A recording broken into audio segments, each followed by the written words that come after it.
I'm of the view that the Ford Capri is the ultimate affordable sporting car. And this month at Manor Park Classics, we don't just have any old Ford Capri, because we have a Mark I Capri, I think the rarest and definitely the most desirable of them all. And this one is a 3000 GT with its lovely 3-litre Essex V6. This is Ford's European and really British pony car. This was the European equivalent to the Ford Mustang, which was launched in 1964, and these came along in late 1968, early 1969, based on the mechanical components of the Ford Cortina and with bits of Escort thrown in as well, to be a people's muscle car. I say muscle car in the widest possible terms available, because you could get these with a little 1300cc Kent engine, but for me, that's the point.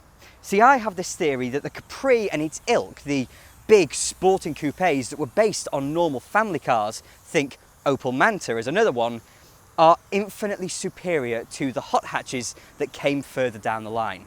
The reason I believe this is not just a sense of affordability, but also availability. Because cars like the Capri were not just available in big 3-litre form, but as I said, you could get them across a whole range of cars. Now think about that for a moment, and then think about hot hatches and how different they are, and how a hot hatch is the pinnacle of a model range. If you want to buy the hot hatch, you have to get the big engine and pay the big insurance premium and get all the equipment and all that kind of stuff.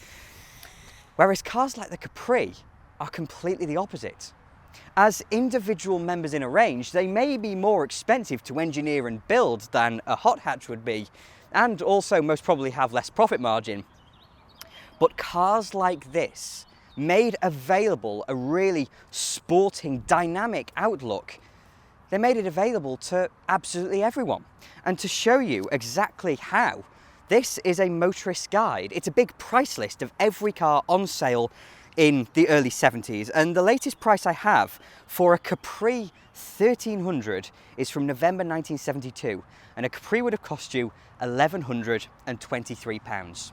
For all of this, all of the mad swoopiness, that famous rear window shape, the vents in the side, probably not a vinyl roof on a base model, but still, the Capri is such an infinitely cooler car than a Cortina or an Escort. But I say Cortina because an Escort 1300, an Escort 1300 GT, which was a smaller car than this and had absolutely nowhere near the presence of this, cost £1,119. £4 was all that was splitting a 1300 Escort from a 1300 Capri. And that is why I think the Ford Capri is infinitely superior to any kind of hot hatch. But barring the general stylistic awesomeness of this thing, and the fact that it's a rear drive sports coupe generally, we need to really go for a drive to figure out what that means in practice. Before we do, however, I want to talk about this interior, and I must put this down, but how cool are things like that? You're not going to be able to get this kind of thing in years to come, because who prints things anymore? But I want to talk about the interior of the Capri, because just like the exterior, it absolutely stinks of dynamism, and there is just something about it that brings it so far beyond the likes of a hot hatch. Now, an 80s hot hatch is going to have red carpets and red seat belts and houndstooth seats if you buy something like an MG Metro. And that's great. And this being a 3-litre Capri, it's got quite a lot of equipment, like a clock and a radio. It's amazing, I know. And I assume extra instruments. But even on a lowly Capri, which of course you could get for the price of an Escort, you have this really driving focused and inspired dashboard, because on the passenger side there's not much to it. It really slopes away below the windscreen, pulling your attention away from it really and just falling into the footwell, which also gives it a sense of practicality. But that's a different point entirely. But you have this thin strip with this lovely wood trim in it, and then all those dials, and it just feels naturally sporting. Now, I don't know how Ford managed to do this generally with their cars of the late 60s and into the 70s, because mechanically, none of them were particularly sporting from a layout perspective. But you put them on a rally stage or put them on a racetrack, and they absolutely shine.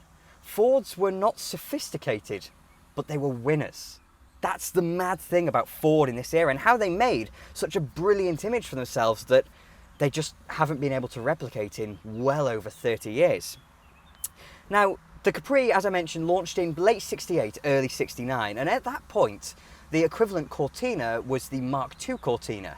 Now, I've recently driven a 1600E, which you may or may not have seen by the time this video goes up, but I have driven it nonetheless. And the Mark II Cortina was the car that really, well, in a sense, the Mark I did as well, but the Mark II Cortina really built Ford up into cars to be seen in. There was something about the Mark II Cortina, and the 1600E in particular, that people's dads really wanted. If your dad had a Cortina 1600E in 1969, then he was someone. You had bragging rights in school. And the Capri approached it from a different perspective, being all swoopy and sporting in terms of its feeling, but it encapsulated that same, you can't quantify it, but that sense of something special. A year after this car was launched, well, 1970 shall we say, the Mark III Cortina was launched, and would take this, essentially the same dashboard, which would take the Cortina again onto another level of special with its Coke bottle styling. But there is just something, it's so unquantifiable, it's just a taste, just something about these cars that feels so special. Let's go for a drive. Oh, that Essex V6, it just feels special. And yes, the majority of Capris will have been 1300s and 1600s, little Kent engines and later Pinto engines, but you just don't get this level of a really special feeling in a hot hatch.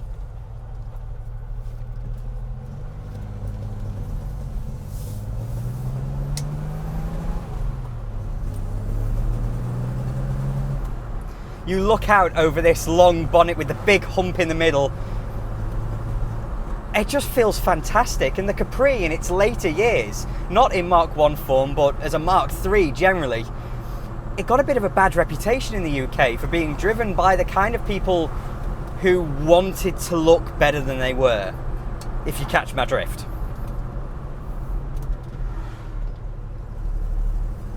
But in this era, in the early 70s, it just feels so special, and especially today when you get to look back on these cars. So 3-litre Essex V6, about 140 brake horsepower, I think, 138 I think is exact, and 0 to 60 in around 8.4 seconds, which in 1972 was fast. Believe you me, it was fast.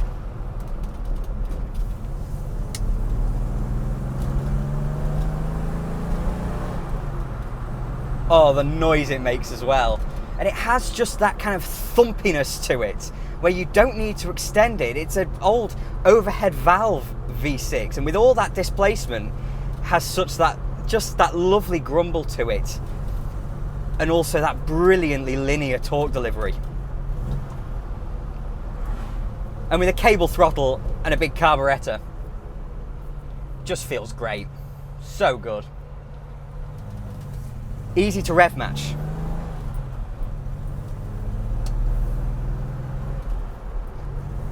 So, front engine, rear wheel drive. That's how Ford always did it back in the day. And even if it was technically a bit outdated, let's just... I am sorry if the window gives a bit of wind noise, but it's really warm today. It's hazy. So, I need to keep the window down. But front engine rear wheel drive, it's how Ford always did it. McPherson struts up front, which were very modern when they first started using them in the early 50s. And by the early 70s, they were vindicated when everyone else started using them too. But at the rear, it's a good old-fashioned live axle and leaf springs. Nothing particularly modern at all, but it had been known for so long. And everybody had used this kind of system that by this point, they'd mastered it. Oh, it feels great. Yeah, they'd mastered it. Everybody else had moved on to different things, but Ford knew this technology. They liked it, and so they continued with it to great effect, and it also made their cars reliable and cheap to maintain and cheap to buy as well. Ford costed their vehicles down to the tiniest fasteners. And what that meant for us was that you could get something that felt special, something that had the money spent on it in the ways that you see and you feel, and the money saved where you don't. That's the beauty of these things.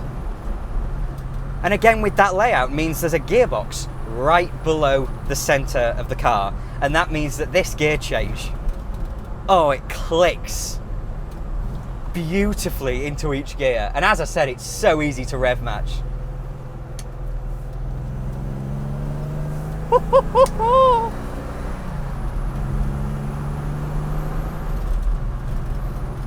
So that is the brilliance of the affordable sports coupe, and why, although the hot hatch exists for very good reasons and is arguably a bit more classless than cars like this, there is a reason these were so well loved in period, and there's a reason people love them today. So if you are interested in getting your hands on this absolute smile-inducing classic, then please do head to the website below.